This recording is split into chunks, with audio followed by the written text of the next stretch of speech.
በፍቅር ከተተከለንና ከተመሰረትን ከቅዱሳን ሁሉ ጋር የፍቅሩን ስፋት፣ ጥልቀት፣ ርዝመትና ከፍታ እናስተውላለን። እንደዚሁም ከእውቀት በላይ የሆነውን የክርስቶስን ፍቅር እናውቃለን። ምንኛ የከበሩ ዕድሎችና ማደፋፈሪያዎች ናቸው! ከግብረ ገብ ርኩሰት በጸዳ ልብ ውስጥ የከበረው አዳኝ በይደር የተቀደሰ በማድረግ ሰውን የመንፈስ ቅዱስ ቤተ መቅደስ ያደርጋል። በሕያው እምነት በክርስቶስ እንኖራለን። እርሱም እያንዳንዱ ግለሰብ ባለው እምነት በልባችን ያድራል። የእግዚአብሔር መገኘት ጓደኝነት ስላለን የእርሱን መገኘት ስናስተውል አስተሳሰቦቻችን ለኢየሱስ ክርስቶስ ምርኮኛ ይሆናሉ። መንፈሳዊ ተግባሮቻችንም ለዚህ ወዳጅነት ካለን ግልጽ መረዳት ጋር የተገናኙ ናቸው። ሄኖክ በዚህ መንገድ ላይ ከእግዚአብሔር ጋር ተጉዟል። እርሱ ለእኛ ምን እንደሆነ ስንገነዘብና በደህንነት ዕቅድ ምን አይነት ሥራ እንደሠራለን ከግምት ውስጥ ስናስገባ ክርስቶስ በእምነት በልባችን ውስጥ ያድራል።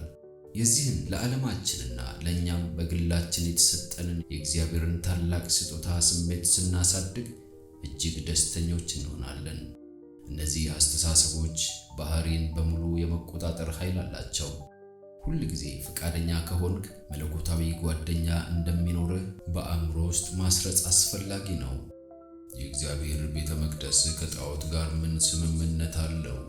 እናንተ የሕያው እግዚአብሔር ቤተ መቅደስ ናችሁ ተብሎ እንደተጻፈ በእነርሱ አድራለሁ፣ በመካከላቸውም እሄዳለሁ፣ አምላካቸውም እሆናለሁ፣ እነርሱም ሕዝቤ ይሆናሉ በማለት እግዚአብሔር ቃል ገብቶልናል። አእምሮ በክርስቶስ ላይ ሲያርፍ ባህሪ በመለኮታዊ አምሳያ ይሰራል። ሐሳቦች በእርሱ መልካምነትና ፍቅር ይሞላሉ። ባህሪውን ስለምናሰላስል ሐሳባችን ሁሉ ስለ እርሱ ይሆናል። ፍቅሩ ይሸፍነናል። አስደናቂ የሆነውን የፀሐይ ክብር ለአፍታ እንኳን ከተመለከትን በኋላ ዓይናችንን ወደ ሌላ አቅጣጫ ብናዞር የፀሐዩ ምስል በእያንዳንዱ በምናየው ነገር ላይ ይታያል። ኢየሱስንም ስናይ እንደዚሁ ነው የሚሆነው። የምናየው ነገር ሁሉ የጽድቅ ፀሐይ የሆነውን የእርሱን ምስል ያንጸባርቅልናል። ከእርሱ በቀር ምንም ሌላ ነገር ማየት ወይንም ስለ ማንኛውም ሌላ ነገር መናገር አንችልም።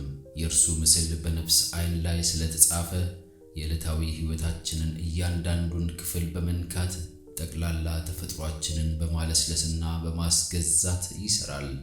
በመመልከት ወደ መለኮታዊው አምሳል ያውም ወደ ክርስቶስ አምሳያነት እንለወጣለን።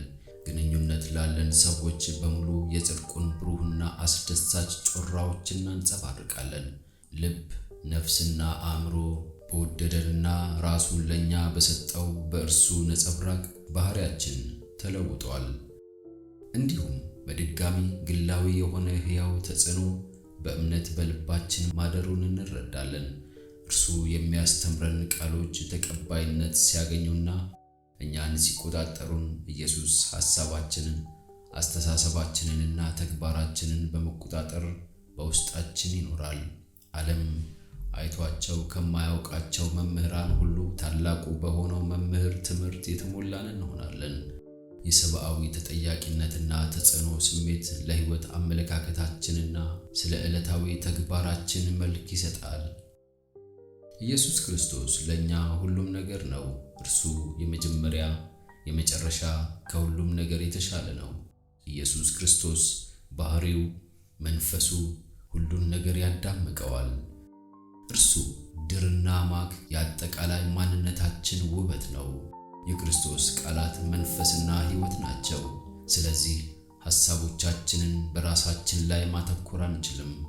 የምንኖረው እኛ ሳንሆን ክርስቶስ በእኛ ውስጥ ነው። እርሱ የክብር ተስፋ ነው። ራስ ሙቷል፣ ነገር ግን ክርስቶስ ሕያው አዳኝ ነው። ክርስቶስን ማየታችንን ስንቀጥል በዙሪያችን ላሉ ሁሉ የእርሱን ምስል እናንጸባርቃለን። ያጋጠሙንን ተስፋ መቁረጦች አናስባቸውም ወይም ስለ እነርሱ አናወራም። ለዚህም ምክንያቱ የበለጠ ማራኪ ስዕል ያውም የክርስቶስ ፍቅር እይታችንን ስለሚስብ ነው። እርሱ በእውነት ቃሉ በውስጣችን ያድራል።